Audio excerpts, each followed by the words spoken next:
القرآن courses net work Pakistan کے زیر اہتمام ہر ماہ کے دوسرے اتوار کو صبح 11:30 بجے القرآن کورسز سینٹر بہادر آباد میں خواتین و حضرات کے لیے فکری درس قرآن کریم منعقد کیے جاتے ہیں۔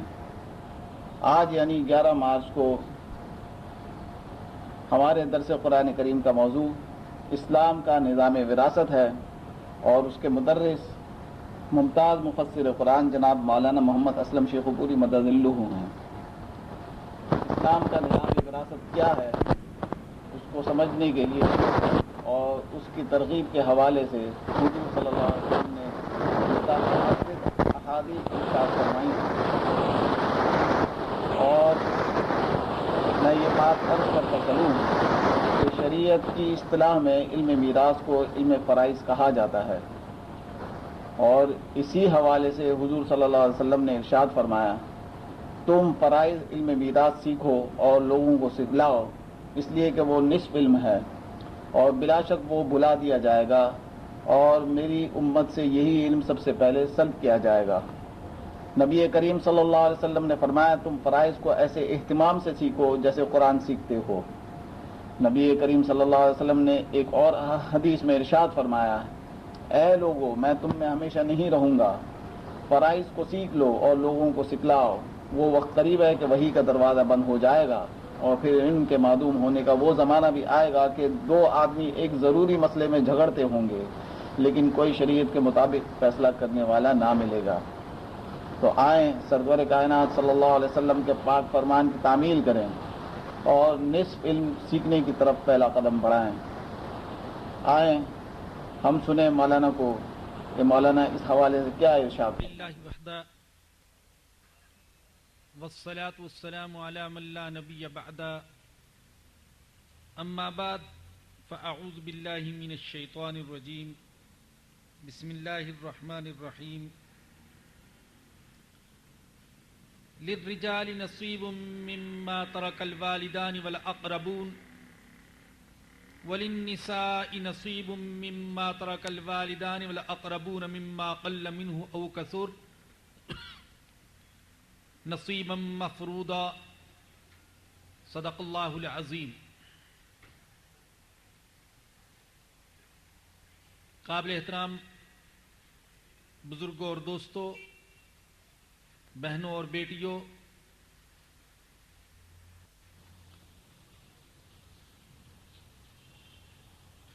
جیسا کہ آپ جانتے ہیں ہمارے آج کے درس قرآن کا موضوع اسلام کا نظام وراثت ہے۔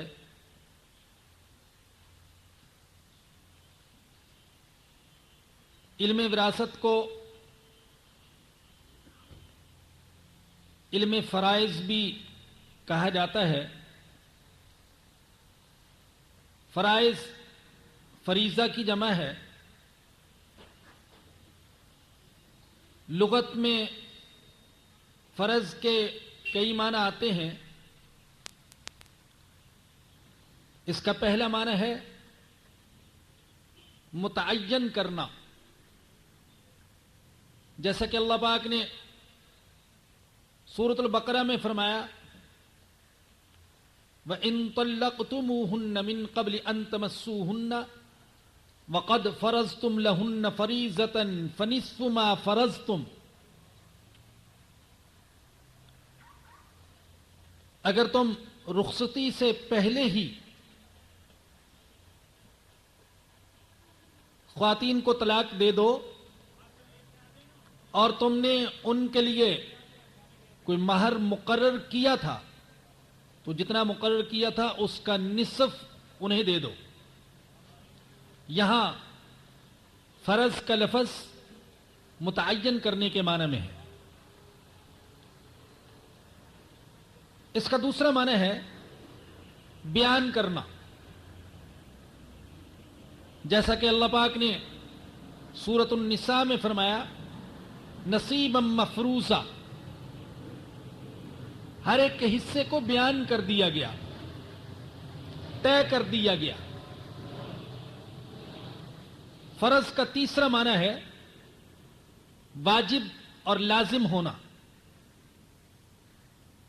جیسا کہ اللہ پاک نے سورہ تحریم میں فرمایا قد فرض اللہ لکم تحلت ایمانکم،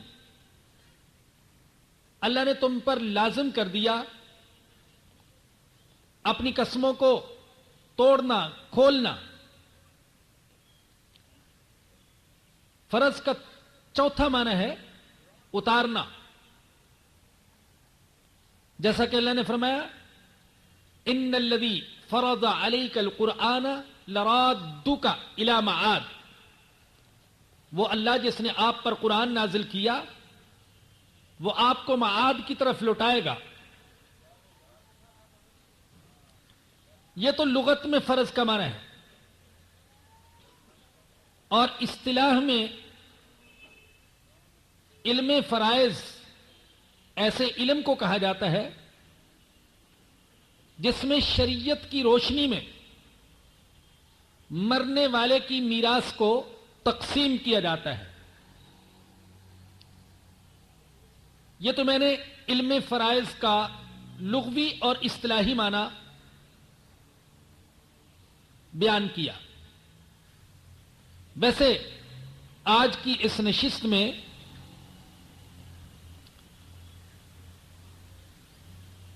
اپنے موضوع کو واضح کرنے کے لیے جو چیزیں آپ حضرات کے سامنے بیان کرنا چاہتا ہوں، ان میں سے سب سے پہلی چیز علم میراث کی اور فرائض کی اہمیت ہے۔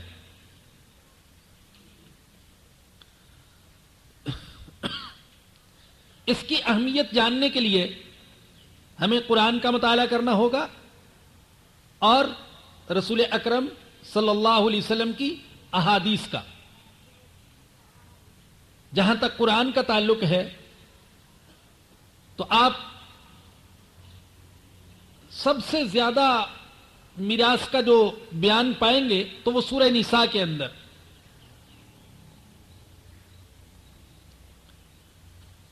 سورہ نساء کی آیت نمبر 7 میں اللہ نے فرمایا کہ للرجال نصیب مما ترک الوالدان والاقربون وللنساء نصیب مما ترک الوالدان والاقربون مما قل منه او کثر۔ والدین یا قریبی رشتہ دار جو کچھ چھوڑ کر مر جائیں تو اس میں سے مردوں کو بھی حصہ ملے گا اور عورتوں کو بھی حصہ ملے گا۔ پھر آگے چل کر آیت نمبر 9 میں اللہ نے ان لوگوں کو ڈرایا جو میراث کی تقسیم میں کمزوروں اور بالخصوص بچوں کا حق دبا جاتے ہیں۔ فرمایا کہ بل یخشى الذین لو ترکوا من خلفهم ذریۃ ضعافا خافوا علیہم فلیتقوا اللہ وليقولوا قولا سدیدا۔ جو لوگ ضعیفوں، یتیموں، بچوں کا حق میراث میں دبا جاتے ہیں وہ ڈریں کہیں ایسا نہ ہو کہ وہ دنیا سے چلے جائیں اور ان کے بچے یتیم ہو جائیں۔ اگر بالفرض ایسا ہو جائے کہ وہ خود مر جائیں اور ان کے بچے یتیم ہو جائیں تو ان کے احساسات اپنے بچوں کے بارے میں کیا ہوں گے؟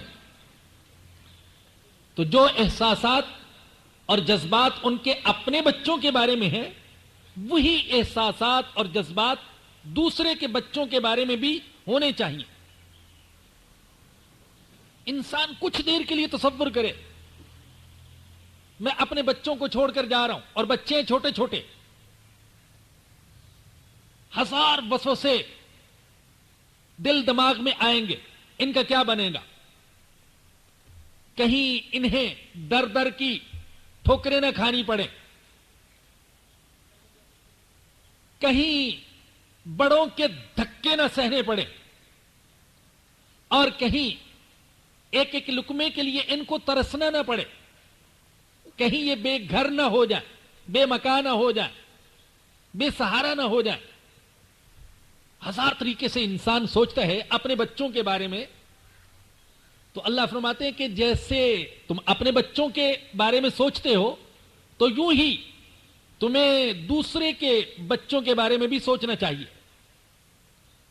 اور اس کے بعد آیت نمبر 10 میں واضح طور پر فرمایا ان الذین یأکلون اموال الیتامی ظلما انما یأکلون فی بطونہم نارا، جو لوگ یتیموں کا مال ظلم سے کھاتے ہیں وہ اپنے پیٹ میں کھانا پینا نہیں بھرتے بلکہ وہ اپنے پیٹ میں آگ بھرتے ہیں، آگ۔ چنانچہ ایک حدیث میں آیا کہ جنہوں نے یتیموں کا مال کھایا ہوگا قیامت کے دن ان کے منہ سے، ان کے پورے جسم سے آگ کی لپٹیں نکل رہی ہوں گی۔ قیامت کے دن جو کچھ اندر ہوگا یہ باہر آ جائے گا، اور قیامت کے دن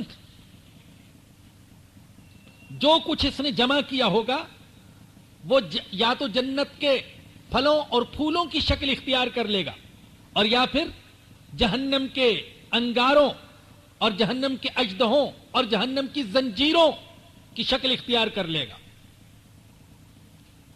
اس کے بعد آیت نمبر 11 میں حصے بیان کرتے ہوئے اللہ نے جو لفظ اختیار فرمایا وہ یہ یوصیکم اللہ فی اولادکم، اللہ تمہیں وصیت کرتا ہے۔ وصیت کس کو کہتے ہیں؟ وہ حکم جو خیر خواہی کے ساتھ دیا جائے۔ گویا کہ اللہ یہ کہتے ہیں کہ میں تمہیں میراث کے تقسیم کرنے کا جو حکم دے رہا ہوں تو یہ خیر خواہی پر مبنی ہے، میں تمہاری بھلائی چاہتا ہوں، اسی میں بھلائی ہے کہ تم میراث کو اس طریقے سے تقسیم کر دو جس طریقے سے تقسیم کرنے کا میں نے حکم دیا۔ اپنی عقل نہ دوڑاؤ کہ اسے دینا زیادہ دینا بہتر ہے، اسے کم دینا زیادہ بہتر ہے، یہ میرے لیے زیادہ نفع بخش ثابت ہو سکتا ہے، یہ میری زیادہ خدمت کر سکتا ہے۔ فرمایا کہ نہیں، ان چیزوں کو نہیں سوچو، بیٹا میری زیادہ خدمت کرے گا یا بیٹی زیادہ خدمت کرے گی، ان چیزوں کو نہیں سوچو۔ لا تدرون ایہم اقرب لکم نفعا، تم نہیں جانتے کہ ان میں سے کون تمہیں زیادہ فائدہ پہنچا سکتا ہے، بیٹا یا بیٹی، یہ تم نہیں جانتے، میں جانتا ہوں۔ بس اوقات انسان بیٹوں سے امیدیں رکھتا ہے، خدمت کی، نفع رسانی کی، وفا کی، لیکن بیٹے بے وفائی کرتے ہیں، خدمت کی بجائے جفا کرتے ہیں، راحت کی بجائے عذاب کا سبب بنتے ہیں۔ میں نے پچھلے دنوں اخبار میں دیکھا، آپ کی نظر سے بھی گزرا ہوگا کہ ایک نوجوان بیٹے نے اپنے باپ کو، بوڑھے باپ کو برائی سے منع کرنے پر زندہ جلا دیا، زندہ جلا دیا۔ اور منع اس نے کس چیز سے کیا؟ جوا کھیلنے سے۔ بیٹے کی ولادت پر لوگ زیادہ خوشی مناتے ہیں، بیٹے کی حسرت دل میں زیادہ ہوتی ہے، بیٹے سے توقعات بھی زیادہ ہوتی ہیں، میرے بڑھاپے کی لاٹھی بنے گا، میرے کاروبار کو، میرے گھر بار کو سنبھالے گا۔ لیکن بسا اوقات اس کے برعکس ہو جاتا ہے، بیٹی وفادار ثابت ہوتی ہے، بیٹا بے وفا، بیٹی خدمت کرتی ہے اور بیٹا تکلیف اور عذاب کا سبب بن جاتا ہے۔ تو اللہ نے فرمایا کہ لا تدرون ایہم اقرب لکم نفعا، تم نہیں جانتے کہ ان میں سے کون تمہیں زیادہ نفع پہنچا سکتا ہے۔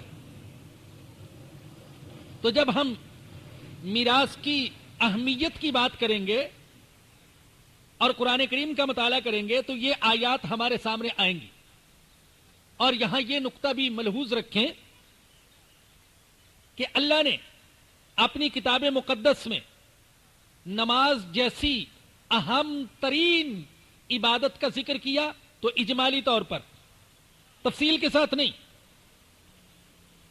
یہ تو ہے قرآن میں اقیم الصلاۃ، نماز قائم کرو، یہ بھی ہے ارکعوا، رکوع کرو، یہ بھی ہے اسجدوا، سجدہ کرو، یہ احکام تو ہیں، لیکن تفصیل کے ساتھ اللہ نے نماز کی جزئیات کو بیان نہیں کیا۔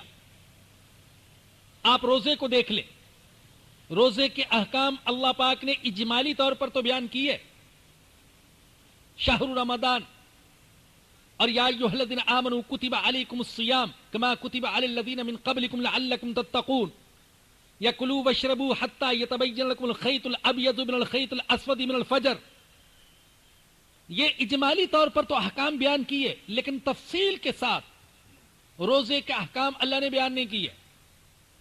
حج کا اللہ پاک نے اجمالی طور پر تو ذکر کیا، حج کی فرضیت کا ذکر کیا، صفا مروہ کا ذکر کیا، عرفات کا ذکر کیا، لیکن حج کے جو جزئی مسائل ہیں وہ اللہ پاک نے قرآن میں بیان نہیں کیے۔ زکوٰۃ کو آپ دیکھ لیجئے، کتنا اہم فریضہ زکوٰۃ، کہ جس کے لیے سیدنا ابو بکر صدیق رضی اللہ تعالیٰ عنہ نے جہاد کیا، تلوار تک اٹھائی، لیکن قرآن نے زکوٰۃ کا حکم اجمالی طور پر دیا ہے، تفصیل سے اس کے مسائل بیان نہیں کیے۔ آتوا الزکوٰۃ کہہ دیا، زکوٰۃ دو، لیکن زکوٰۃ کا نصاب کتنا ہوگا قرآن نے بیان نہیں کیا۔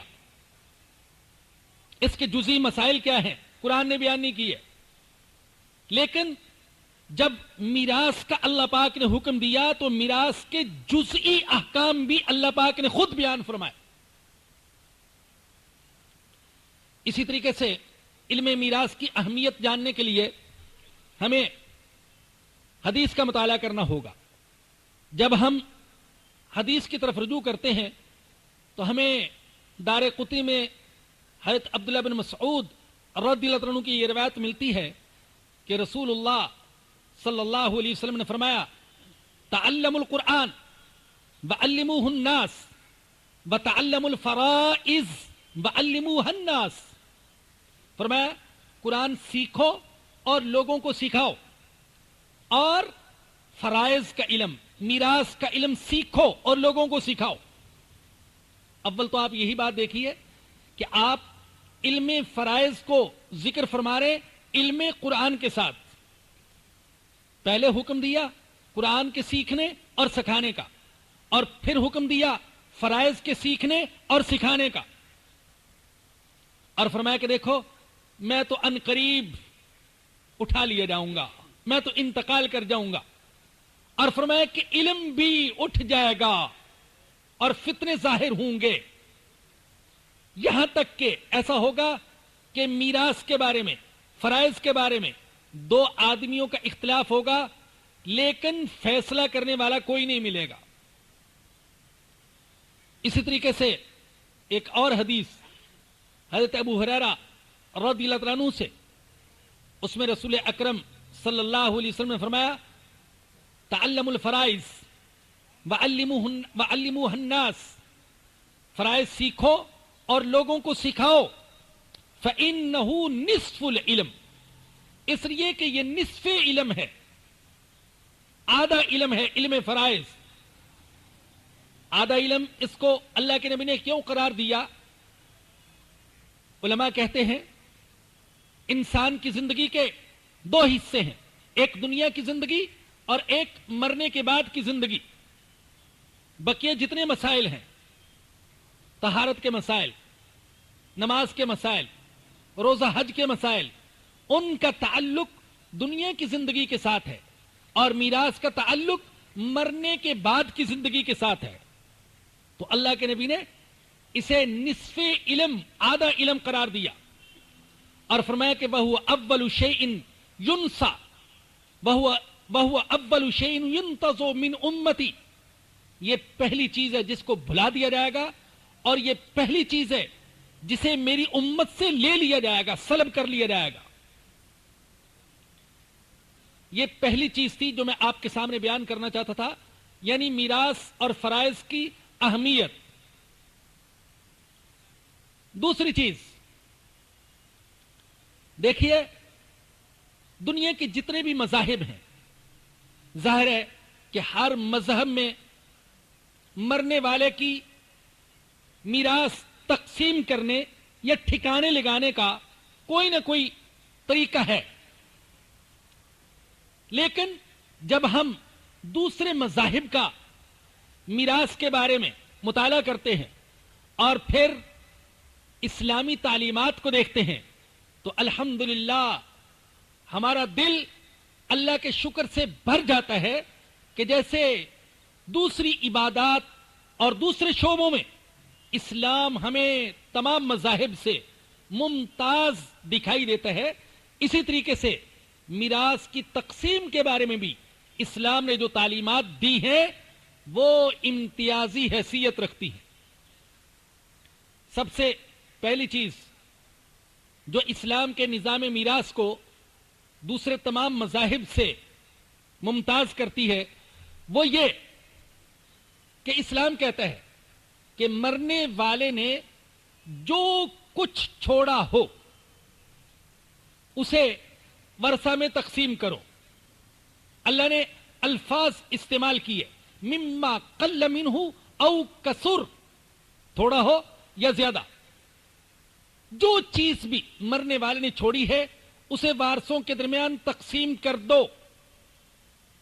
یہاں تک کہ اہل علم کہتے ہیں کہ جو اس نے ایک سوئی چھوڑی ہے اسے بھی میراث میں شامل کرو اور تقسیم کرو۔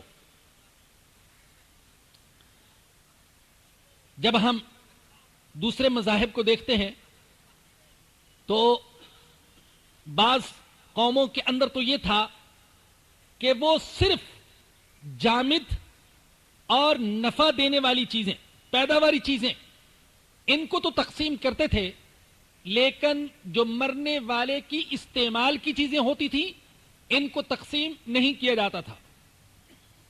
زمین تقسیم کی جاتی، مکان تقسیم کیا جاتا، نقد رقم تقسیم کر دی جاتی، لیکن اس کے استعمال کے کپڑے، استعمال کی سواریاں، استعمال کے زیورات، ان چیزوں کو تقسیم نہیں کیا جاتا تھا۔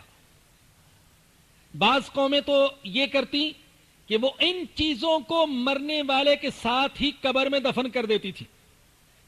ان کا خیال یہ تھا کہ اگلی زندگی میں یہ چیزیں ان کے کام آئیں گی۔ آج جو مصریوں کی پرانی قبریں دریافت ہو رہی ہیں تو ان میں ایک حیرت انگیز چیز یہ ہے کہ مرنے والوں کے ساتھ غلہ، گندم، آٹا، شہد اور اس طرح کی چیزیں بھی مل رہی ہیں کہ ان کے ساتھ دفن کی گئیں۔ ان کا خیال یہ تھا کہ اگلی زندگی میں ان کے کام آئیں گی۔ اور بعض قومیں یہ کرتی تھیں کہ ان اشیاء کو جمع کر کے جلا دیتی تھی، اور بعض قومیں یہ کرتی تھیں کہ ان چیزوں کو یادگار کے طور پر اپنے پاس رکھ لیتی تھی۔ لیکن اسلام نے حکم یہ دیا کہ مرنے والے نے جو کچھ چھوڑا ہو، وہ اس کے استعمال کے کپڑے ہوں، وہ اس کی سواری اور گاڑی ہو، وہ اس کا مکان ہو، وہ اس کے ہاتھ کی گھڑی ہو، وہ اس کا لکھنے والا قلم ہو، وہ اس کے سر کی ٹوپی اور امامہ ہو، جو چیز بھی ہو، فرمایا کہ ان سب چیزوں کو میراث میں تقسیم کیا جائے۔ ایک دوسری امتیازی خصوصیت جو ہمیں اسلام کے نظام میراث میں دکھائی دیتی ہے وہ یہ کہ اسلام نے صنف کے امتیاز کے بغیر مرنے والے کے ہر قریبی رشتہ دار کو حصے دار تسلیم کیا، خواہ وہ مرد ہو یا عورت ہو، چھوٹا ہو یا کہ بڑا ہو۔ جبکہ زمانہ جاہلیت میں ایسا نہیں تھا۔ ایک تو عورتوں کو میراث میں حصہ نہیں دیا جاتا تھا، اور دوسرے چھوٹے بچوں کو بھی میراث سے محروم کر دیا جاتا تھا۔ زمانہ جاہلیت میں ایک اصول تھا ان کے ہاں، گویا کہ انہوں نے ذاتی طور پر جو معاذ اللہ شریعت گھڑ رکھی تھی، اس شریعت کا ایک مسلمہ مسئلہ تھا کہ مال غنیمت کا مستحق کون ہوگا؟ من حاصل غنیمہ وقاتل علی ظہور الخیل، جو مال غنیمت جمع کر سکتا ہو اور گھوڑے کی پشت پر سوار ہو کر جنگ کر سکتا ہو. اور چونکہ عورت اور چھوٹا بچہ وہ مال غنیمت جمع نہیں کر سکتا، وہ جنگ میں حصہ نہیں لے سکتے، لہذا یہ مال غنیمت کے مستحق بھی نہیں ہوں گے. حدیث میں آتا ہے نبی کریم صلی اللہ علیہ وسلم کے ایک صحابی حضرت اوس بن ثابت رضی اللہ عنہ کا انتقال ہو گیا. انہوں نے اپنے پیچھے 2 نوجوان بیٹیاں چھوڑی اور ایک نابالغ بیٹا. حضرت اوس بن ثابت کے چچا زاد بھائی آئے اور انہوں نے حضرت اوس بن ثابت کی ساری میراث پر قبضہ کر لیا. بیچاری بیوہ روتی دوتی رہ گئی کہ میرے یتیم بچوں کا بھی خیال کرو، میری نوجوان بیٹیوں کا خیال کرو، لیکن ان کا دل نہ پسیجا. ایک اصول چلا آ رہا تھا، ایک روایت تھی کہ بچیوں کو خواہ وہ بالغ ہوں یا نابالغ اور چھوٹے بچوں کو حصہ نہیں دیا جاتا تھا. تو اس اصول کے مطابق ساری میراث پر انہوں نے قبضہ جما لیا. نہ بیوہ کو کچھ حصہ دیا، نہ بیٹیوں کو حصہ دیا، اور نہ ہی نابالغ بیٹے کو کچھ حصہ دیا. یہاں تک کہ مجبور ہو کر حضرت اوس بن ثابت کی بیوہ نے انہیں یہ پیشکش کی کہ کم از کم تم میری نوجوان بیٹیوں سے شادی ہی کر لو تاکہ یہ تو اپنے گھر کی بن جائیں. میں ان کو کیسے بیاہوں گی جبکہ میرے پاس کچھ بھی نہیں ہوگا. لیکن نہ تو وہ حصہ دینے کے لیے تیار ہوئے اور نہ ہی ان کی نوجوان بیٹیوں سے شادی کرنے کے لیے تیار ہوئے. وہ کہاں جاتی؟ ایک ہی تو دربار تھا جہاں مظلوم آتے تھے، جہاں ستم رسیدہ آتے تھے، جہاں زمانے کے ستائے ہوئے آتے تھے، جہاں یتیم آتے تھے، جہاں بیوائیں آتی تھیں، جہاں کمزور آتے تھے. اور وہ دربار تھا میرے آقا حضرت محمد الرسول اللہ صلی اللہ علیہ وسلم کا. روتی دوتی آئیں، یا رسول اللہ میرے ساتھ یہ زیادتی ہو گئی، شوہر کا انتقال ہو گیا، اس کی ساری میراث اور جائیداد مکان وغیرہ پر اس کے چچا زاد بھائی قابض ہو گئے، میں بھی بے سہارا، میری نوجوان بیٹیاں اور یتیم بچہ بھی بے سہارا. حضور تڑپ اٹھے، لیکن آپ نے کچھ نہیں فرمایا، اس لیے کہ انتظار تھا آسمان سے وحی کے نازل ہونے کا اور اللہ کے حکم کا. چنانچہ اللہ نے یہ حکم نازل فرما دیا، للرجال نصیب مما ترک الوالدان والاقربون وللنساء نصیب مما ترک الوالدان والاقربون مما قل منه او کثر.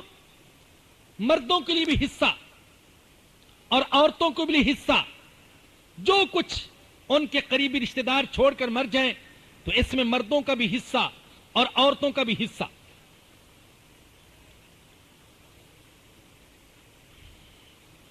یہ دوسری امتیازی خصوصیت تھی اسلام کے نظام میراث کی.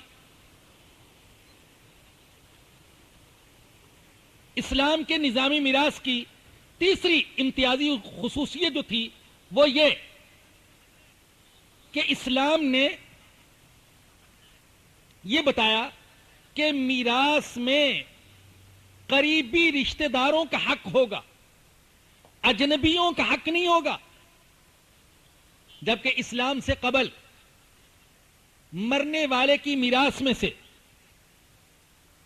کبھی تو حصہ ملتا تھا پڑوسی کو، اور کبھی حصہ ملتا تھا دوست کو، اور کبھی حصہ ملتا تھا اس شخص کو جس کے ساتھ انہوں نے زندگی میں معاہدہ کیا ہوتا تھا کہ میں مروں گا تو تم میرے وارث ہوگے، تم مرو گے تو میں وارث ہوں گا، تم کوئی قتل کرو گے تو اس کا تاوان میں بھروں گا، اور اگر میں قتل کر دوں تو اس کا تاوان تم بھرنا. چنانچہ مرنے کے بعد بھی اس قسم کے لوگ آپس میں وارث قرار دیے جاتے تھے. اسلام نے ان سارے طریقوں کو ختم کر دیا اور فرمایا کہ نہ دوست حقدار، نہ پڑوسی حقدار، نہ وہ حقدار جس کے ساتھ تم نے معاہدہ کیا، بلکہ حقدار وہ ہے جس کا مرنے والے کے ساتھ رشتہ ہے.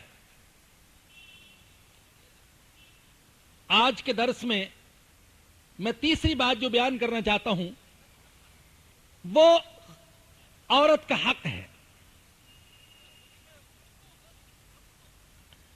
یہ بات ملحوظ رکھنے کی ہے کہ میراث کے اندر عورت کے حصے پر جتنی تاکید قرآن نے کی ہے کسی دوسری آسمانی کتاب میں آپ کو یہ تاکید نہیں ملے گی. اور میری وہ بہنیں اور بیٹیاں بالخصوص اس پر غور فرمائیں جو بعض اوقات مخالفین اسلام، دشمنان اسلام کے اس پروپیگنڈے سے متاثر ہو جاتی ہیں کہ اسلام عورت کے حقوق کو معاذ اللہ دباتا ہے یا کم کرتا ہے. دوسرے مذاہب نے عورت کے حقوق کو کم کیا، اسے مرد کے مقابلے میں کم تر قرار دیا. اسلام نے بہت سے معاملے میں عورت کو مرد کے برابر لا کھڑا کیا.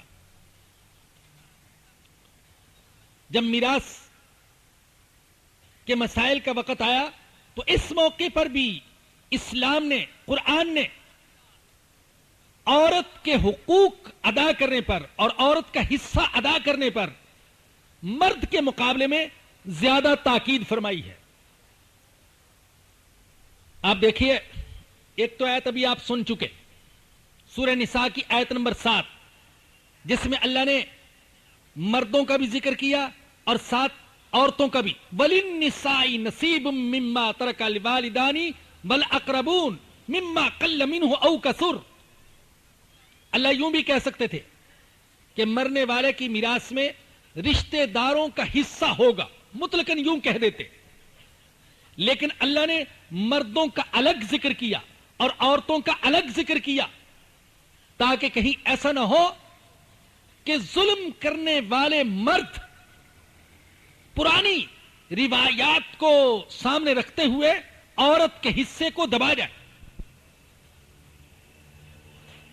دوسری بات، قرآن کریم نے جب حصے بیان کیے تو لڑکی کے حصے کو اصل قرار دیا اور لڑکے کے حصے کو اس پر قیاس کرنے کا حکم دیا. ایسا نہیں کیا کہ لڑکے کے حصے کو اصل قرار دیا ہو اور لڑکی کے حصے کو اس پر قیاس کرنے کا حکم دیا ہو، بلکہ اس کے برعکس کیا. اللہ نے فرمایا للذکری مثل حظ الانثیین، لڑکے کو کتنا ملے گا؟ 2 لڑکیوں کے حصے کے برابر. گویا کہ اصل جو حصہ ہے وہ لڑکی کا. ہم دیکھیں گے کہ لڑکی کو کیا مل رہا ہے، تو لڑکے کو اس کے مقابلے میں 2 گنا.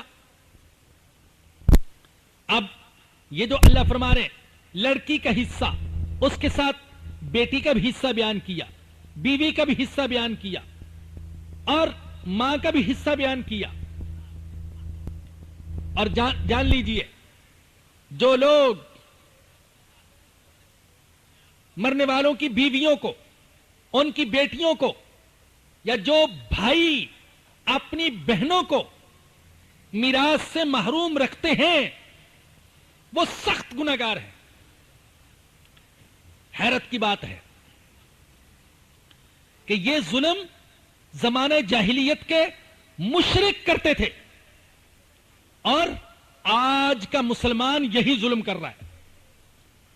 زمانہ جاہلیت کے مشرک بہنوں کو، بیٹیوں کو، عورتوں کو میراث کے حصے سے محروم رکھتے تھے اور آج کا مسلمان عورت کو میراث کے حصے سے محروم رکھ رہا ہے. اور تعجب کی بات یہ، بعض لوگ فروعی مسائل پر جان لڑا دیتے ہیں، فروعی مسائل پر رفع یدین ہونا چاہیے نہیں ہونا چاہیے، آمین بلند آواز سے یا آہستہ آواز سے، پگڑی کا رنگ سبز یا سفید، یہ نعرہ لگانا چاہیے وہ نعرہ لگانا چاہیے، اس قسم کے فروعی مسائل پر جان لڑا دیتے ہیں۔ لیکن قرآن کا جو قطعی حکم پامال ہو رہا ہے اور ہر فرقے کے لوگ پامال کر رہے ہیں، اس پر کوئی نہیں بولتا۔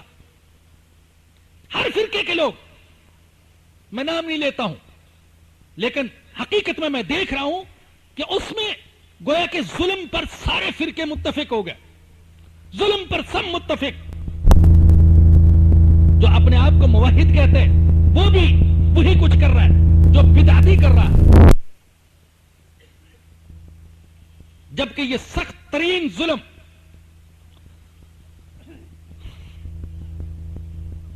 جان لیں کہ حرام کھانے پر جتنی بھی وعیدیں آئی ہیں، حرام کھانے پر جتنی بھی وعیدیں آئی ہیں، وہ وعیدیں اس شخص کے لیے بھی ہیں جو بہنوں کا، بھائیوں کا یا خواتین کا میراث میں سے حصہ کھا جاتا ہے، اس کے لیے بھی یہ وعیدیں ہیں۔ یہ مت سمجھے کہ رشوت لینا تو حرام ہے اور جھوٹ بول کر کمانا تو حرام ہے اور ملاوٹ کر کے کمانا تو حرام ہے اور میراث میں سے حصہ دبا جانا یہ جائز ہے۔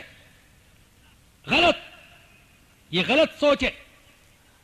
اور پھر یتیموں کا حق دبا کر، بہنوں اور بیٹیوں کا حق دبا کر حج اور عمرے کرنا یا مسجدوں اور مدرسوں میں چندہ دینا کوئی ثواب نہیں ہے اس مال میں سے، اور ایصال ثواب کی مجلسوں کا اہتمام کرنا قطعاً کوئی ثواب نہیں۔ بعض لوگ تیجے کے نام پر، 10ویں کے نام پر، 40ویں کے نام پر لاکھوں اڑا دیتے ہیں، لاکھوں اڑا دیتے ہیں اور میراث میں حصہ نہیں دیتے، جبکہ صورت یہ ہے، علماء کہتے ہیں میراث تقسیم ہونے سے پہلے، میراث کے تقسیم ہونے سے پہلے اگر جائز طریقے سے صدقہ خیرات کرے تو وہ بھی جائز نہیں، اس لیے کہ میراث کے اندر بڑوں کا بھی حصہ ہوگا، چھوٹوں کا بھی حصہ ہوگا، نابالغ بچوں کا، یتیموں کا بھی حصہ ہے، اور اگر بالفرض نابالغ بچہ اجازت بھی دے دے کہ میری طرف سے صدقہ خیرات کر دیا جائے تو اس کی اجازت کا بھی اعتبار نہیں ہے، تو آپ کیسے، یعنی صدقہ خیرات جائز طریقے سے کرے وہ جائز نہیں، وہ صحیح نہیں، تو آپ تیجے کر رہے ہیں، 10ویں کر رہے ہیں، 40ویں کر رہے ہیں جن کا کوئی ثبوت ہی نہیں، نہ قرآن سے، نہ حدیث سے، نہ فقہ سے، نہ امت کے عمل سے کوئی ثبوت ہی نہیں۔ تو عرض کر رہا تھا کہ حرام خوری پر جتنی وعیدیں، یہ وعیدیں اس شخص کے لیے بھی ہیں جو میراث میں سے کسی حقدار کا، خاص طور پر چھوٹے یتیم بچوں کا حق کھا جاتا ہے۔ ایک حدیث میں، مشکات کی حدیث ہے، حضرت انس رضی اللہ عنہ سے رسول اکرم صلی اللہ علیہ وسلم نے فرمایا، اللہ اکبر، جس شخص نے اپنے وارث کی میراث کو دبا لیا، اپنے وارث کی میراث کو کھا گیا، تو اللہ پاک جنت میں جو اس کا حصہ رکھا ہے، اللہ پاک اس حصے سے اس کو محروم کر دے گا۔ جو اپنے وارث کی میراث کا حصہ دبا جاتا ہے تو اللہ کے نبی فرماتے ہیں کہ اللہ قیامت کے دن جنت میں سے اس کا جو حصہ تھا اس سے محروم کر دیں گے۔ یاد رکھیں، یہاں ضمنی طور پر ایک بات سن لیں، اللہ اکبر، بڑی عبرت کی بات ہے، ہم میں سے ہر ایک کا حصہ دوزخ میں بھی ہے اور جنت میں بھی ہے۔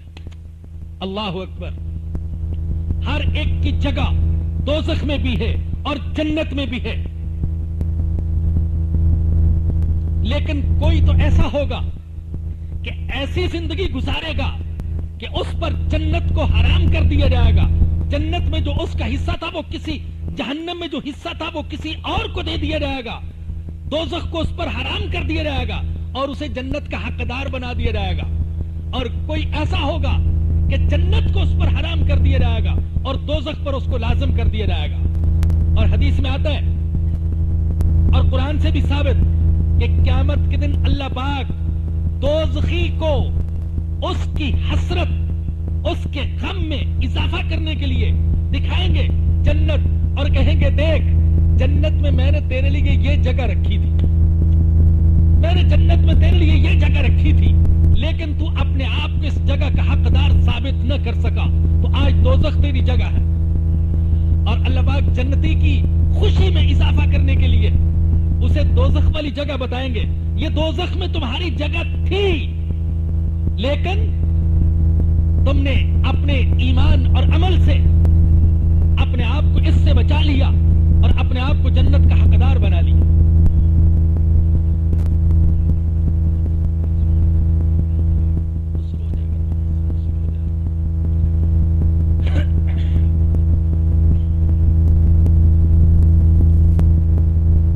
میں عرض کر رہا تھا کہ حرام کھانے پر جتنی بھی وعیدیں ہیں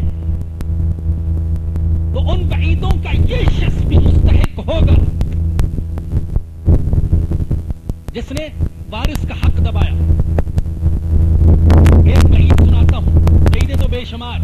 میرے آقا نے فرمایا کہ جس شخص نے ایک بلشت زمین بھی ہتھیائی, ایک بلشت زمین ہتھیائی, تو اللہ پاک قیامت کے دن اس کو 7 زمینوں تک دنسا دیں گے. 7 زمینوں تک. کس کو دنسایا گیا تھا؟ قارون کو. اور دنسایا جا رہا ہے کس کو؟ دوسرے کا حق دبانے والے کو, دوسرے کی زمین جائیداد میں سے حصہ کھا جانے والے کو. بعض لوگ یہ سمجھتے ہیں کہ چونکہ ہم نے بہن کو, بیٹی کو جہیز دے دیا لہذا اب میراث میں سے اس کو حصہ دینے کی ضرورت نہیں. سن لیجیے, جہیز اول تو یہ سن لیجیے, جہیز کوئی نبی کی سنت نہیں ہے, جہیز قرآن کا حکم نہیں ہے. آج کا جہیز تو ایک لعنت ہے, لعنت. منہ کھول کر جہیز مانگتے ہیں بیٹی والوں سے, لعنت کے مستحق ہیں یہ لوگ. میں اکثر کہتا رہتا ہوں اور یہاں بھی کہہ رہا ہوں, وہ لوگ جو بیٹی والوں سے خود منہ کھول کر جہیز مانگتے ہیں وہ کراچی کے کسی بھی چوراہے پر بھیک مانگنے والے بھکاریوں سے بڑے بھکاری.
اول تو آپ شادی کرتے سادگی کے ساتھ.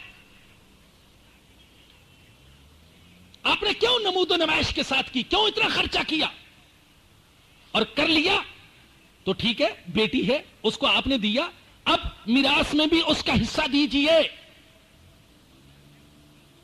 ہمارے بھائی کہہ رہے ہیں کہ اندر بھی جگہ ہے، لیکن اب چند منٹ رہ گئے، 15 منٹ، اور میرا دل یہ چاہتا ہے کہ ہم دنیا کے لیے تو بھیگتے رہتے ہیں، آج دین کے لیے بھی بھیگے.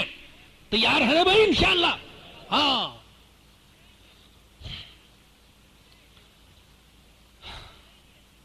یہاں یہ سن لیں کہ عورت کو حصہ کیوں کم دیا جاتا ہے.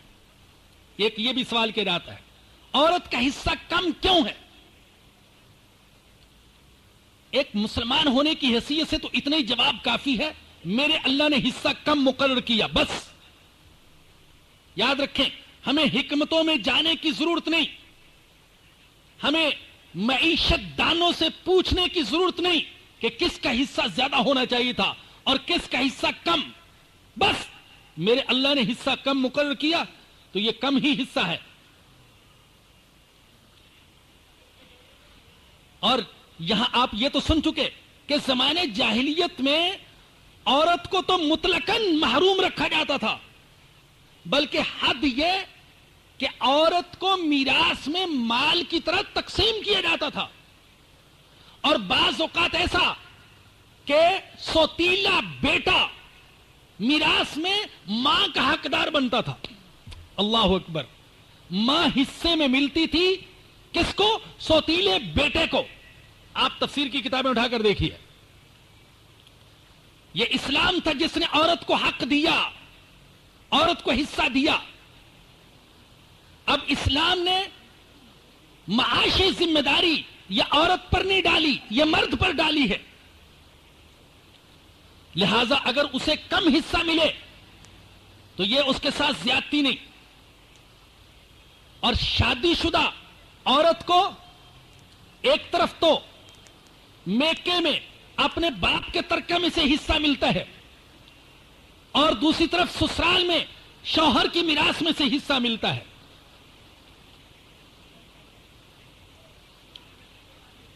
میرے خیال میں ساتھی بہت ہی مجبور ہو گئے، تو اندر تشریف لے جانا چاہیں تو اندر چلے جائیے. بار بار اشارے ہو رہے ہیں تو اندر چلے جائیے، اندر تشریف لے جائیے. جی، میراث تقسیم کرنے کا رواج نہیں ہے. چاہتے ہوئے بھی ہم ایسا نہیں کر سکتے. ہم میں سے بعض ایسا نہیں کر سکتے چاہتے ہوئے بھی، اس لیے کہ پورا معاشرہ، پورا خاندان وہ اس کے مخالف ہے. تو آپ اس معاشرے اور اس ماحول کا ذرا اندازہ کیجئے جس معاشرے کے اندر اور جس ماحول کے اندر قرآن نے عورت کے میراث کے حق کو اور حصے کو بیان کیا تھا. وہ معاشرہ کس قدر مخالف تھا عورت کے حصے میراث کا. میں نے عرض کیا کہ ان کی جو جاہلی شریعت تھی، جاہلی شریعت، اس کا گویا کہ اصول تھا، تسلیم شدہ مسئلہ جس پر کسی کا بھی اختلاف نہیں تھا کہ میراث کا حقدار کون ہوگا. ما حاز الغنیمہ وراکب علی ظہر الخیل، جو مال غنیمت کو جمع کر کے لائے، وقاتل علی ظہر الخیل، اور گھوڑے کی پشت پر سوار ہو کر جنگ میں حصہ لے، بس وہی میراث کا حقدار ہے. عورت نہیں، بچہ نہیں، اس لیے کہ نہ وہ گھوڑے کی پشت پر سوار ہو سکتے ہیں، اور نہ قتال میں حصہ لے سکتے ہیں، اور نہ ہی مال غنیمت جمع کر سکتے ہیں. ایک تو اس بات کو ملحوظ رکھیں.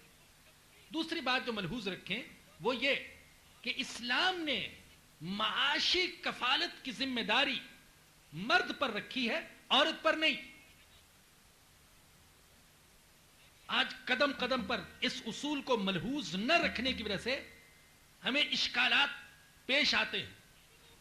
اس لیے کہ مغرب کی گندی تہذیب نے ہمارے قلب و دماغ میں یہ بات بھرنی شروع کرتی ہے، اور بہت سے ذہنوں میں تو آ بھی چکی کہ مرد کو بھی کمانا چاہیے، عورت کو بھی کمانا چاہیے، مرد بھی ملازمت کرے، عورت بھی ملازمت کرے۔ ہمارے بعض بھائی، بگڑے ہوئے بھائی، راستے سے بھٹکے ہوئے بھائی، جب مغرب کی زندگی کو دیکھ کر آتے ہیں کہ جناب وہاں مرد بھی ملازمت کرتا ہے، عورت بھی ملازمت کرتی ہے، تو اس کے نتیجے میں ان کا معیار زندگی بہت بلند ہوتا ہے، تو ان کی نظریں، ان کی عقلیں دھوکہ کھا جاتی ہیں۔ وہ سمجھتے ہیں کہ اصل زندگی تو یہی ہے، مرد بھی کمائے، عورت بھی کمائے، تاکہ معیار زندگی بلند سے بلند تر ہو۔ اور معیار زندگی کی بلندی کیا ہے؟ کہ نئے نئے فیشن کے ملبوسات خریدے جا سکیں، نئے نئے فیشن کے جوتے، نئے نئے ماڈل کی گاڑیاں، اور اونچے سے اونچی سوسائٹی میں تعلقات، اور عالیشان اور خوبصورت رہائش گاہیں، اور میک اپ کا نیا سے نیا سامان۔ یہ ہے معیار زندگی کی بلندی۔ اور نمود و نمائش پر اخراجات اور بڑے بڑے ہوٹلوں میں کھانے، یہ ہے ہمارے نزدیک معیار زندگی کی بلندی۔ میرے بھائیوں، اس دھوکے سے نکل آئیے، اس دھوکے سے نکل آئیے، یہ جھوٹی اور تصنع والی جو زندگی ہے، اس سے نکل آئیے، حقیقت والی زندگی کی طرف، سادگی والی زندگی کی طرف، جس کی تعلیم ہمارے آقا صلی اللہ علیہ وسلم نے دی ہے۔ اگر ہم اس زندگی کی طرف لوٹ آئیں تو عورت کو کمانے کی ضرورت نہیں ہوگی، مرد کی کمائی سے بھی گزارا ہو سکے گا۔ اور جو لوگ اس چیز کے حامی ہیں، حیرت کی بات یہ کہ وہ لوگ زیادہ اس کی حمایت کرتے ہیں جو کھاتے پیتے گھرانے ہیں، گویا کہ وہاں عورت کو کمانے کی ضرورت ہی نہیں، محض ایک فیشن کے طور پر، اور عورت کو ایک جھوٹی آزادی دینے کے لیے اسے کمانے کے لیے نکالتے ہیں۔ تو جب اسلام نے معاشی ذمہ داری یہ صرف مرد پر رکھی ہے، عورت پر کوئی ذمہ داری نہیں ہے، نہ بچوں کا خرچہ، نہ شوہر کا خرچہ، کسی کا نہیں، تو میراث میں اگر اس کو کم حصہ ملے تو یہ اس کے ساتھ کوئی زیادتی نہیں ہے۔ مرد کے ذمے تو سب کے اخراجات ہیں، خود اس عورت کے بھی اخراجات ہیں جسے میراث میں سے بہرحال حصہ ملتا ہے، اگرچہ کم ملتا ہے۔ تیسری بات جو ذہن میں رکھنے کی ہے وہ یہ کہ ایک جو شادی شدہ عورت ہے، اسے ایک طرف تو میکے میں اپنے والدین کے انتقال کی صورت میں حصہ ملتا ہے، اور سسرال میں شوہر کے ترکے میں سے اس کو حصہ ملتا ہے، تو دو جگہ سے اس کو حصہ ملتا ہے۔ ایک اور چیز، پانچویں بات آپ کہہ لیں، آج کے درس میں جو بیان کرنا چاہتا تھا وہ ہے کہ جو ترکہ مرنے والے نے چھوڑا اس کی تقسیم کی ترتیب کیا ہوگی؟ تو اس کی تقسیم کی ترتیب یہ ہے کہ سب سے پہلے تو مرنے والے کے کفن دفن کا انتظام کیا جائے۔ دوسرے نمبر پر اگر اس کے ذمے کسی کا قرض ہے تو اس کی ادائیگی کی فکر کی جائے۔ نبی کریم صلی اللہ علیہ وسلم کی عادت مبارکہ یہ تھی کہ جب آپ کو کسی جنازہ پڑھنے کے لیے بلایا جاتا تو آپ پوچھتے تھے مرنے والے کے ذمے کسی کا قرضہ ہے یا نہیں۔ اگر بتایا جاتا قرضہ نہیں ہے تو آپ جنازہ پڑھ دیتے تھے، اور اگر بتایا جاتا کہ اس کے ذمے کسی کا قرض ہے تو آپ جنازہ نہیں پڑھا کرتے تھے۔ اندازہ کیجئے۔ ہاں، جب خوشحالی کا دور آیا تو پھر حضور کی عادت مبارکہ یہ تھی کہ اگر پتہ چلتا کہ مرنے والے کے ذمے قرضہ ہے تو اپنے پاس سے یا بیت المال سے اس کا قرضہ ادا کر دیا کرتے تھے، لیکن قرض کی ادائیگی کا اہتمام کرتے تھے۔ کتنی اہمیت ہے قرض کی ادائیگی کی۔ اللہ کے نبی نے ایک موقع پر فرمایا، ایک صاحب نے عرض کیا یا رسول اللہ اگر میں اللہ کی راہ میں شہید ہو جاؤں کیا ملے گا؟ فرمایا کہ جنت ملے گی۔ وہ اٹھ کر جانے لگے تو حضور نے ان کو واپس بلایا، فرمایا کہ سارے گناہ معاف ہو جائیں گے اور جنت ملے گی تمہیں، لیکن اگر کسی کا قرض تمہارے ذمہ ہے تو وہ معاف نہیں ہوگا۔ شہید کو بھی قرض معاف نہیں ہوتا. اور میرے بھائیوں، میری بہنوں، ذرا غور کرو، ہم کہاں جا رہے ہیں کہ ہمیں رسموں کی فکر ہے، رسموں کی، کہ 40واں شان و شوکت کے ساتھ نہ کیا تو لوگ کیا کہیں گے. ابھی میں کچھ دن پہلے اپنے گاؤں میں گیا. ایک گاؤں میں آپ اندازہ کیجئے، ایک صاحب کی والدہ کا انتقال ہو گیا، تو انہوں نے جو اہتمام کیا ہوا تھا اس میں 40 من تو صرف بکرے کا گوشت تھا. 40 من ایک گاؤں کے اندر، صرف کس لیے؟ اپنی چودراہٹ کے لیے، اپنی ناک اونچی رکھنے کے لیے، اپنا نام پیدا کرنے کے لیے. اب اس سے بڑے چودھری کی ماں کا انتقال ہوگا تو وہ 80 من کا انتظام کرے گا تاکہ اس کی ناک اس سے بھی زیادہ اونچی ہو جائے. رسموں کی تو فکر ہے، لیکن اگر مرنے والے کے ذمے کسی کا قرض ہے، اس کی ادائیگی کی فکر نہیں ہے. کل ہی مجھے ایک مزدور بتا رہا تھا کہ ہمارے سیٹھ صاحب جو ہیں، بہت بڑے ٹھیکیدار ہیں، انہیں کھدائی کا ٹھیکہ لیا ہوا تھا، تو بہت دن ہو گئے ہیں اپنا حق مانگنے کے لیے جاتا ہوں تو آج اور کل پر ٹالتے رہتے ہیں. تو مجھے کل انہوں نے بلا لیا اپنے گھر پر. گھر پہنچا تو پتا چلا کہ انہوں نے حلیم اور کھچڑے کی دعوت کا اہتمام کیے ہوئے بہت بڑے پیمانے پر، اس کے بقول لاکھوں خرچ کیا ہوا تھا. تو وہ غریب آدمی کہہ رہا تھا، میں دل میں سوچ رہا تھا کہ میرے سیٹھ صاحب، آپ ان سرمایہ داروں کی دعوت کر رہے ہیں حلیم اور کھچڑا کھلا کر، اور بظاہر ثواب حاصل کرنے کی نیت سے. اگر مجھ جیسے غریب کا چند ہزار روپے قرضہ ادا کر دیتے تو میں دل سے دعائیں دیتا تو آپ کو زیادہ ثواب ملتا. یعنی جو چیزیں اہم نہیں ہیں ان کو اہم سمجھ لیا گیا، جو غیر اہم ہیں، جو اہم ہیں ان کو غیر اہم سمجھ لیا گیا. بالکل ترتیب الٹ دی. خرد کا نام جنو رکھ دیا، جنو کا نام خرد. جو چاہے آپ کا حسن کرشمہ ساز کرے. تو جو چیزیں نہ سنت، نہ واجب، نہ مستحب، بلکہ سراسر بدعت ہیں، ان پر تو اتنا زور گویا کہ وہ فرض ہے. اور جو چیزیں فرض ہیں ان کو مستحب کا بھی درجہ نہیں دیتے. میرے ایک عزیز جاننے والے برادری کے ہیں، دور کے رشتہ دار، کوئی قریبی نہیں، اللہ نے ان کو توفیق دی، کچھ زندگی میں تھوڑی سی تبدیلی آئی، جماعت میں بھی نکلے. میں بڑا خوش ہوا کہ چلو ان کی زندگی میں کچھ تبدیلی آئی. اور عمر ہے ان کی تقریباً 50 سال،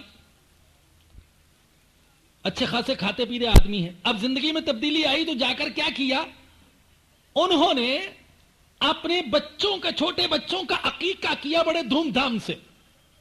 اب 50 سال کی عمر میں اپنے بچوں کا عقیقہ کر رہے ہیں، اس لیے کہ اب دینداری غالب آ گئی. تو یہ بتانے کے لیے کہ الحمدللہ اب میں دیندار بن گیا ہوں، عقیقہ کیا بڑے دھوم دھام سے، لیکن بھول کر بھی نام نہیں لیا کہ میں نے کتنے سالوں کی زکوٰۃ ادا نہیں کی، کتنے سالوں کا عشر ادا نہیں کیا، بھول کر بھی نام نہیں لیا.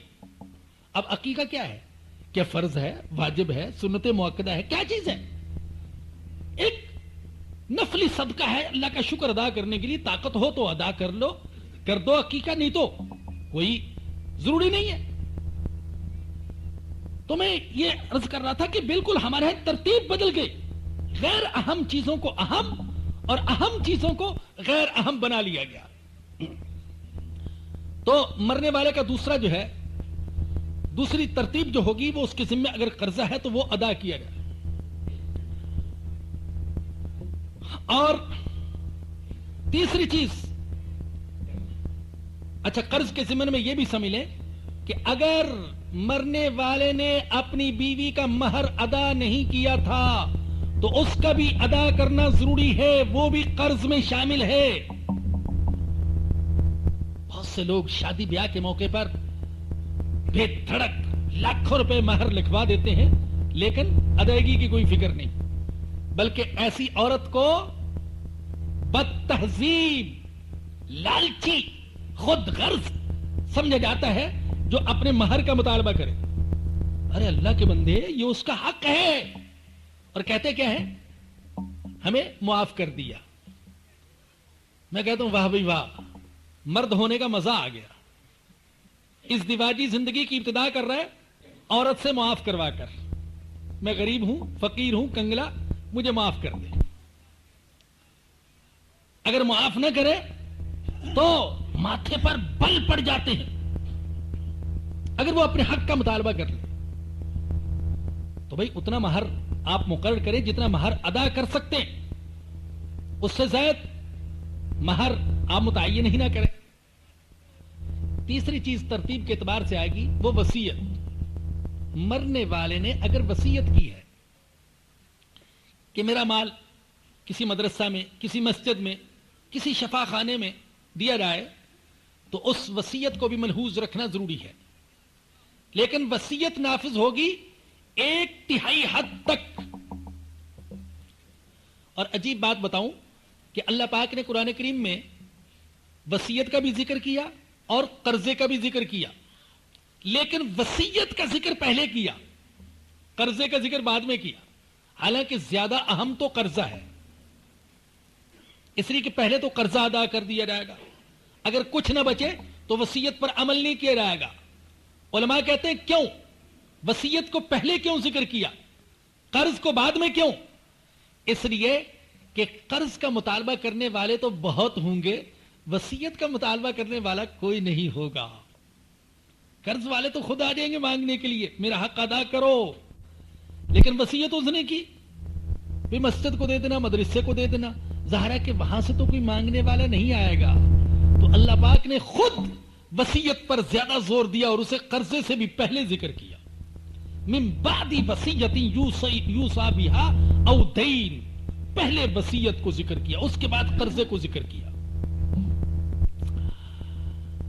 لیکن وصیت نافذ ہوگی 1/3 حد تک، 1/3 مال میں. مشہور حدیث ہے حضرت سعد بن ابی وقاص رضی اللہ عنہ، نبی کریم صلی اللہ علیہ وسلم کے بڑے محبوب اور جانثار صحابی، مرض شدید بیماری میں مبتلا ہو گئے، شدید بیماری میں مبتلا ہوئے اور بڑے مالدار تھے. حضور عیادت کے لیے تشریف لے گئے تو عرض کی یا رسول اللہ میں پیسے والا انسان ہوں اور میرے وارثوں میں ایک بیٹی کے علاوہ کوئی بھی نہیں. دل چاہتا ہے کہ سارا مال اللہ کی راہ میں خرچ کر جاؤں، وصیت کر جاؤں، قربان جاؤں اپنے آقا صلی اللہ علیہ وسلم کے قدموں کی خاک پر. اللہ اکبر، قدموں کی خاک پر قربان. آقا نے فرمایا نہیں، ایسا نہیں کرو، سارے مال کی وصیت نہیں کرو. اس نے کہا یا رسول اللہ آدھے کی اجازت دے دیں. فرمایا نہیں، آدھے کی بھی اجازت نہیں. عرض کیا یا رسول اللہ 1/3 کی اجازت دے دیں. فرمایا کہ ہاں 1/3 کی اجازت دیتا ہوں لیکن یہ بھی زیادہ ہے. یہ فرمایا کہ یہ زیادہ ہے، ہاں اجازت دے دی. اور اتفاق یہ کہ اس بیماری میں حضرت سعد کا انتقال نہیں ہوا. اللہ اکبر. یعنی سوچنے کی بات یہ کہ بعض اوقات انسان تو تیاری کر بیٹھا، میں تو جانے والا ہوں، اب مجھے مال کی کیا ضرورت ہے، سب وصیت کر جاؤں، دے جاؤں کسی کو. لیکن اللہ کی شان کہ اس بیماری میں ان کا انتقال ہوا ہی نہیں تو 1/3 کی اجازت دی. انسانی جذبات کو ملحوظ رکھا کہ وارثوں کا بھی حق ہے. چلو ذوی الفروض نہ صحیح، اسبات صحیح، دوسرے دور کے رشتہ دار صحیح. بعض اوقات اگر ذوی الفروض میں سے بچ جائے تو دور کے رشتہ داروں میں کچھ حصہ پہنچ جاتا ہے. تو آپ نے اجازت نہیں دی، اس لیے کہ آپ کی زبان سے نکلا ہوا ہر لفظ وہ قانون بن جاتا تھا، وہ سنت بن جاتی تھی، وہ شریعت بن جاتی تھی. اگر حضرت سعد کو اجازت دے دی جاتی، ان کی تو ایک بیٹی تھی، ممکن تھا کہ دوسرے مسلمان بھی اس سے فائدہ اٹھاتے ہوئے پورے مال کی وصیت کر جاتے اور وارث بالکل محروم رہ جاتے. تو آپ نے اجازت نہیں دی، 1/3 سے زیادہ کی اجازت نہیں دی. اور بھائی وصیت کے بعد اب جو کچھ بچے گا وہ میراث میں تقسیم کر دیا جائے گا. اور یہ سن لے کہ وصیت وارث کے لیے نہیں ہو سکتی. وارث کے لیے وصیت جائز نہیں ہے. کہہ دے کہ میرے مرنے کے بعد میرا یہ بنگلہ میرے فلاں بیٹے کو یا فلاں بیٹی کو دے دیا جائے, یہ جائز نہیں ہوگا. اس لیے کہ صراحتاً آ گیا ان اللہ قد اعطى كل ذی حق حقہ فلا وصیت لوارث. فرمایا کہ ہر حق والے کو اللہ نے حق دے دیا, لہذا وارث کے لیے وصیت کرنا جائز نہیں ہے. یہ دوسروں کے ساتھ زیادتی ہوگی. اپنی زندگی ہی میں آپ نے وارثوں میں سے کسی ایک کو کوئی چیز ہبہ کر جاتا, ہدیے کے طور پر دے دیتا, یہ جائز. لیکن مرنے کے بعد یہ کہے کہ میں فلاں کے لیے وصیت کرتا ہوں یا فلاں کو زیادہ حصہ دیا جائے, تو اس کی اسے اجازت نہیں ہے, اس پر عمل نہیں کیا جائے گا. آخر میں دو تین چند موٹے موٹے مسائل وہ سن لیجئے, پھر بات کو ختم کرتے ہیں. ایک مسئلہ تو یہ سن لیں کہ بعض لوگ ایسے ہوتے ہیں کہ وہ اولاد کی نافرمانی کی وجہ سے اولاد کو آگ کر دیتے ہیں. اخباروں میں بھی ہم دیکھتے ہیں بعض لوگ اشتہار دے دیتے ہیں میں نے فلاں اپنے بچے کو آگ کر دیا. تو آگ کرنے سے وارث میراث سے محروم نہیں ہوتا, مرنے کے بعد اس کو میراث میں حصہ ملے گا. دوسرا مسئلہ یہ جان لیں کہ اگر کوئی وارث زبان سے کہہ بھی دے, زبان سے کہہ دے میں نے اپنا حق ساقط کر دیا, معاف کر دیا, تو بھی اس کا حق ساقط نہیں ہوگا جب چاہے اسے مطالبہ کرنے کا اختیار ہوگا. آپ یہ نہیں کہہ سکتے کہ تم نے تو زبان سے کہا تھا, اس کے کہنے سے بھی حق ساقط نہیں ہوگا, بلکہ اسے کسی بھی وقت مطالبہ کرنے کا دوبارہ اختیار حاصل ہوگا. ایک تیسرا مسئلہ یہ جان لیں کہ اگر کوئی شخص زندگی میں اپنی اولاد میں سے کسی ایک کو کوئی ہدیہ کر دے, تو مرنے کے بعد جب میراث تقسیم ہوگی تو جس کو ہدیہ دیا تھا وہ بھی وراثت میں اسی طریقے سے حقدار ہوگا کہ اگر اس کو ہدیہ نہ ملتا تو جیسے اس کا حق ہوتا, تب بھی اس کو حصہ ملے گا. آخری بات یہ سن لیں کہ بعض حضرات یہ کرتے ہیں کہ جب دیکھتے ہیں کہ اب چل چلاؤ ہے, بڑھاپا ہے, مرض الموت ہے اور موت قریب دکھائی دے رہی ہے, اور خطرہ یہ محسوس کرتے ہیں کہیں ایسا نہ ہو کہ میرے مرنے کے بعد میری اولاد آپس میں میراث کے بارے میں جھگڑنا شروع کر دے اور ایک دوسرے کا خون خرابہ کریں, تو اپنی زندگی ہی میں میراث تقسیم کر دیتے ہیں. تو اگر زندگی ہی میں کوئی اس طریقے سے میراث تقسیم کر دے تو ایسا کرنا بھی جائز ہوگا. اللہ پاک مجھے اور آپ سب کو میراث کے بارے میں اللہ اور اس کے رسول کی جتنی تعلیمات ہیں ان پر عمل کرنے کی توفیق عطا فرمائے. آخر میں ایک چھوٹا سا اعلان تو یہ ہے کہ یہاں جو الحمدللہ دروس ہو رہے ہیں تو ان میں سے 5 6 7 تقریباً وہ کتابچوں کی شکل میں آ چکے ہیں. 2 پچھلے مہینے آئے تھے, 3 4 اور بھی آگے ہیں. وہ حضرات چاہتے ہوں تو وہ اسٹال سے حاصل کر سکتے ہیں.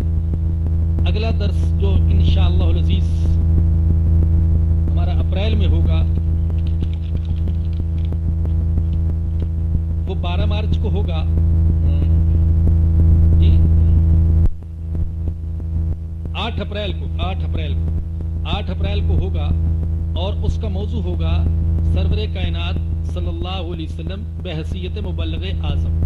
چونکہ ربیع الاول کا مہینہ بھی ہوگا تو اس مناسبت سے بھی ہم نے مناسب سمجھا کہ اپنے آقا صلی اللہ علیہ وسلم کا ذکر خیر کیا جائے, اور اس کے ضمن میں انشاءاللہ العزیز جو ایک داعی کے اور مبلغ کے آداب ہونے چاہیے, خصوصیات اور صفات ہونی چاہیے, اور جو اصول و شرائط ہیں مبلغ اور داعی بننے کے لیے, ان کے بارے میں بھی انشاءاللہ العزیز بتایا جائے گا کہ کون سی دعوت ہر ایک پر ہے اور کون سی دعوت ایسی ہے جو صرف علماء پر ہے.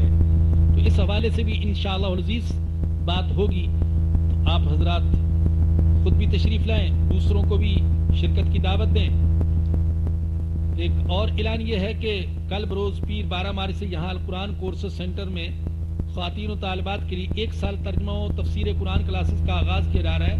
کل سے پہر 4 بجے شیخ المشائخ حضرت مولانا یحییٰ مدنی صاحب دامت برکاتہم جو کہ آج بھی تشریف لائے ہیں، وہ اختتامی خطاب اور دعا سے کلاس کی ابتدا فرمائیں گے۔ تو تمام طالبات اور خواتین سے شرکت کی درخواست ہے۔ خواتین اور طالبات کے لیے خوشخبری ہے کہ یہاں القرآن کورسز سینٹر میں ناظرہ قرآن کریم صحیح کرنے کے لیے صبح دوپہر کلاسیں شروع کر دی گئی ہیں۔ نہ صرف خود بلکہ اپنی بچیوں کو بھی ضرور داخلہ دلوائیں۔ ایک چوتھا اعلان یہ ہے کہ دعوت رجوع القرآن کے حوالے سے نوجوانوں اور بزرگوں کا تربیتی اجتماع شیخ الحدیث جناب مولانا محمد یوسف صاحب کی صدارت میں انشاءاللہ بروز ہفتہ 31 مارچ بعد نماز عشاء یہیں پر ہوگا۔ پنڈال میں بیٹھے ہوئے تمام ساتھیوں سے شرکت کی درخواست ہے۔ بس الحمدللہ ہمارے ساتھیوں کی سوچ یہ ہے کہ زیادہ سے زیادہ ساتھی اس کے ساتھ جڑیں، دین کے داعی بنے، ان حلقوں کے داعی بنے۔ جس تیزی کے ساتھ برائی کی اشاعت ہو رہی ہے تو اتنی تیزی کے ساتھ نہیں تو کم از کم جو ہم سے ہو سکتا ہے وہ اپنا فرض ادا کرنے کی کوشش کریں۔ میرے بھائیوں، ایسا لگتا ہے میں کبھی کبھی وہ آیت کریمہ پڑھتا ہوں جو اللہ فرماتے ہیں حضرت عیسیٰ علیہ السلام کے حوالے سے کہ انہوں نے فرمایا تھا کہ من انصاری الی اللہ، اللہ کے دین کے لیے میرے مددگار کون ہے؟ تو آج ایسے لگ رہا ہے کہ اللہ کا دین ہم میں سے ہر ایک سے سوال کر رہا ہے، من انصاری الی اللہ، من انصاری الی اللہ، اللہ کے لیے میری مدد کرنے والے کون ہیں؟ تو بھائیو، ہم میں سے ہر ایک کو فکر کی ضرورت ہے، فکر کی ضرورت۔ سچی بات یہ ہے کہ اب تو جو بھی کوئی دین کا کام کرتا ہوا دکھائی دیتا ہے، میں اس کو بہت قدر اور عظمت کی نظر سے دیکھتا ہوں، بعض باتوں سے اختلاف کے باوجود، کہ یا اللہ کوئی تو ہے جو اس زمانے میں بھی تیرا نام لے رہا ہے اور تیرے دین کی، تیرے قرآن کی خدمت اور اشاعت میں لگا ہوا ہے۔ تو بھائی آپ اس میں ضرور شرکت کیجیے گا۔ 31 مارچ بعد نماز عشاء اس علاقے کے ساتھی تو بہر صورت اس میں تشریف لائیں۔ اسلام اور خاندانی منصوبہ بندی اور دوسرے جو دروس یہاں پر ہوئے ان کی کیسٹیں باہر اسٹال سے حاصل کی جا سکتی ہیں۔ خواتین مردوں کے نکلنے کے بعد جو ہے وہ نکلیں۔ اب آخر میں دعا کی جاتی ہے۔ الحمدللہ رب العالمین والصلاة والسلام علی سید الانبیاء والمرسلین۔ ربنا ظلمنا انفسنا وان لم تغفر لنا وترحمنا لنكونن من الخاسرین۔ یا رب العالمین، یا ارحم الراحمین، اپنے فضل و کرم سے ہمارے صغیرہ کبیرہ خفیہ اعلانیہ سارے گناہوں کو معاف فرما دے۔ یا اللہ، جو زندگی باقی ہے وہ تیرے حکموں کے مطابق اور تیرے سچے نبی کے سچے طریقوں کے مطابق گزارنے کی توفیق عطا فرما دے۔ یا رب العالمین، یا ارحم الراحمین، آج کے درس میں وراثت کے بارے میں جو بیان ہوا، یا اللہ ہم سب کو اس پر عمل کرنے کی توفیق عطا فرما۔ یا اللہ، خاندان اور قبیلے اور قوم سے ڈرنے کی بجائے اے اللہ تجھ سے ڈرنے کی توفیق عطا فرما۔ اے اللہ تو اپنا ڈر، اپنی محبت ہمارے دلوں میں پیدا فرما دے تاکہ ہماری شریعت پر عمل کرنا اور تیرے ایک ایک حکم پر عمل کرنا اے اللہ آسان ہو جائے۔ یا اللہ تو کرم فرما، رحم فرما، معاف فرما، ہماری حاضری کو قبول فرما۔ یا اللہ، جتنے بھی مرد، جتنی بھی خواتین یا اللہ آج شدید بارش کے باوجود محض تیرے کلام سے محبت کے لیے اور تیری رضا کے لیے اس اجتماع میں شریک ہوئے، یا اللہ سب کی حاضری کو قبول فرما لے۔ یا اللہ ان کے خلوص کی برکت سے یا اللہ ہم سب کی پریشانیوں کو دور فرما دے۔ اے اللہ جائز ضروریات غیب کے خزانوں سے پوری فرما دے۔ یا اللہ اس خلوص کی برکت سے، اس محنت اور مشقت کی برکت سے اے اللہ تو ہمیں ایمان کی حقیقت عطا فرما دے۔ یا اللہ قرآن کو ہماری آنکھوں کا نور بنا دے۔ یا اللہ دل کی بہار بنا دے، ہمارے غموں اور پریشانیوں کا علاج بنا دے۔ یا اللہ ہمیں توفیق عطا فرما کہ ہم تیری کتاب مقدس اور تیری شریعت کے ایک ایک حکم کو پورے معاشرے میں، پورے پاکستان میں اور پوری دنیا میں پھیلا سکیں۔ ربنا آتنا فی الدنیا حسنۃ وفی الآخرۃ حسنۃ وقنا عذاب النار۔ یا رب العالمین، یا ارحم الراحمین، تمام بیماروں کو جسمانی اور روحانی ساری بیماریوں سے شفا عطا فرما۔ تمام مرحومین کی مغفرت فرما، ان کے گناہوں کو معاف فرما، نیکیوں کو قبول فرما۔ یا اللہ جو والدین اپنی نوجوان اولاد خصوصاً بچیوں کے رشتوں کے سلسلے میں پریشان ہیں، یا اللہ اپنے فضل و کرم سے ان کی پریشانی کو دور فرما۔ ربنا تقبل منا انک انت السمیع العلیم وتب علینا انک انت التواب الرحیم۔ وصلی اللہ تعالی علی رسولہ وخیر خلقہ سیدنا و مولانا محمد و آلہ و صحبہ و اہل بیتہ اجمعین آمین برحمتک یا ارحم الراحمین.